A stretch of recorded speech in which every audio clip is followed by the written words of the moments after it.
ലോകജാലകത്തിലൂടെ നമ്മുടെ ജീവിത പങ്കാളിയെ കണ്ടെത്താൻ world matrimony. Generating ideas for your mission and vision.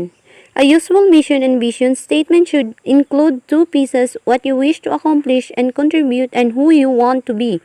The character strength and qualities you wish to develop. While this sounds simple, those pieces of information are not always obvious. Try these tools for generating valuable information about yourself. Part 1.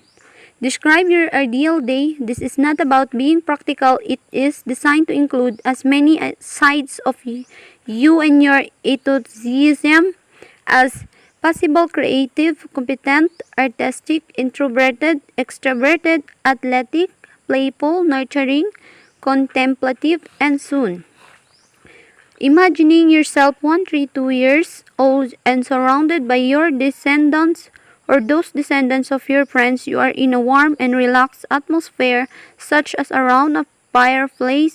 What would you say to them about what is important in life? This exercise is designed to access the values and principles that guide your life. 3. Imagine that is your 70th birthday or another milestone in your life. You have been asked by national print media to write a press release about your achievements. Consider what you would want your family, friends, co-workers in your profession and in your community to say about you. What difference would you like to have made in their lives? What do you want to be remembered?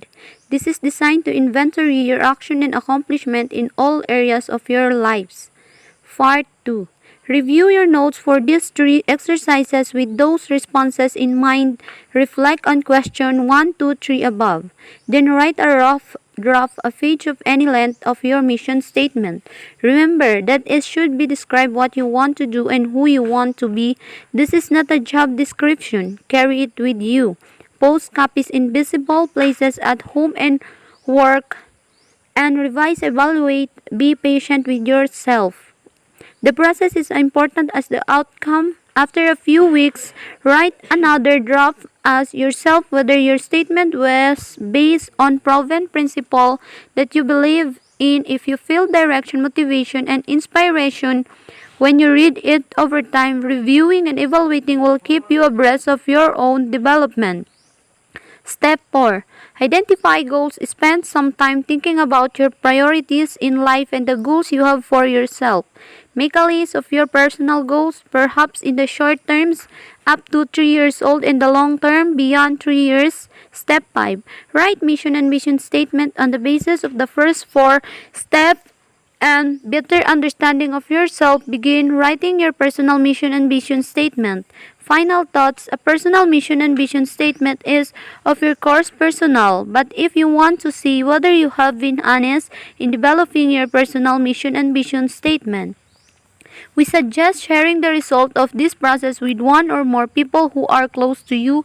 Ask for their feedback. Finally, remember that mission and vision statement are not meant to be key takeaway. In this section, you learn how to think of mission and vision in terms of your personal circumstances, whether it is your career or other aspect of your life. Just as you might do in developing an organization's vision statement, you are encouraged to think of a big, hairy, audacious goal as a starting point. You also learn in a 5-step process for developing a personal vision statement. Exercises. How does a personal mission and vision statement differ from one created for an organization? 2. What time period should a personal mission and vision statement cover?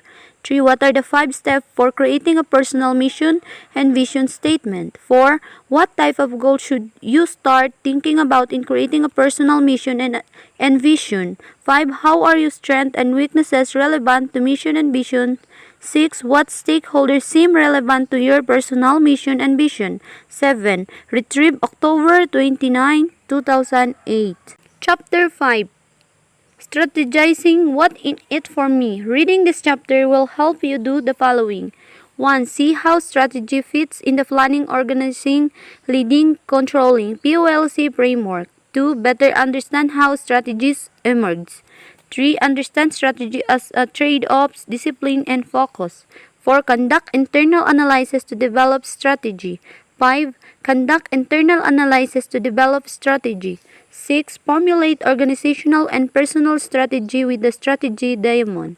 Strategic management strategizing for short is essentially about choose in terms of what the organization will do and won't do to achieve specific goals and objectives where such goals and objectives lead to the realization of a state mission and vision.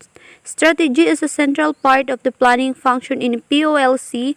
Strategy is also about making choices that provide an organization with some measure of competitive advantage or even a sustainable competitive advantage. For the most part, this chapter emphasizes strategy formulation, answer to the what should our strategy be question, as opposed to strategy implementation, answer to question about how do we execute a chosen strategy. The central position of strategy is summarized in the following figure. In this chapter, you will learn about strategic management and how it fits in the POLC framework.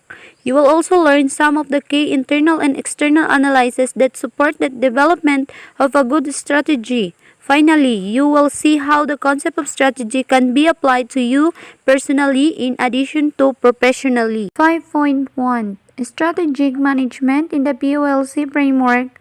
Learning objectives. 1. Be able to define strategic management. 2. Understand how strategic management fits in the POLC framework. 3. Broadly identify the inputs for strategy formulation. What is strategic management? As you already know, the POLC framework starts with planning. You might also know that planning is related to but not synonymous with strategic management. Strategic management reflects what a firm is doing to achieve its mission and vision as seen by its achievements of specific goals and objectives. A more formal definition tells us that strategic management process is the process by which a firm manages the formulation and implementation of its strategy. The strategy management process is the coordinated means by which an organization achieves its goals and objectives. Others have described strategy as the pattern of resource allocation choices and organizational arrangement that result from managerial decision making. Planning and strategy formulation, sometimes called business planning or strategic planning, have much in common since formulations help determine what the firm should be do. Strategy implementation tells managers how they should go about putting the desired strategy into the action. The concept of strategy is relevant to all types of organizations, from large public company like GE to religious organizations to political parties. Strategic management in the POLC framework. If vision and mission are the heart and soul of planning in the POLC framework, then strategy, particularly strategy formulation, would be the brain. The following figure summarizes where strategy formulation, strategizing, and implementation fit in the planning and other components of POLC. We will focus primarily on the strategy formulation aspect of strategic management because implementation is essentially organizing, leading, and controlling POLC components. You see that planning starts with vision and mission and includes with setting goals and objectives. In between is the critical role played by strategy, specifically strategy capture and communicates how vision and mission will be achieved and which goal and objective shown that the organization is on the right path to achieving them. At this point, even in terms of strategy formulations, there are two aspects of strategizing that you should recognize. The first, corporate strategy, answer to strategy question related to what business or businesses should be in. And how does our business X help us compete in business Y and vice versa? In many ways, corporate strategy considered an organizations to be a portfolio or businesses. resource capabilities or activities. You are probably familiar with McDonald's, for instance, and their ubiquitous Golden Arches fast food outlets. However, you may be less likely to know that McDonald's owned the slightly upscale burrito vendor Chipotle for several years as well. The McDonald's corporate strategy helped its managers evaluate and answer questions about whether it made sense for McDonald's sets of business to include different restaurants such as McDonald's and such as Chipotle. While other food services companies have multiple outlets, Yum! Brands, for example, owned A&W, Taco Bell's, Pizza Hut, Long John Silver, and Kentucky Fried Chicken. McDonald's determined that one brand, McDonald's, was a better strategy for it in the future and sold off Chipotle in 2006. The following figure provides us a graphic guide to this kind of planning.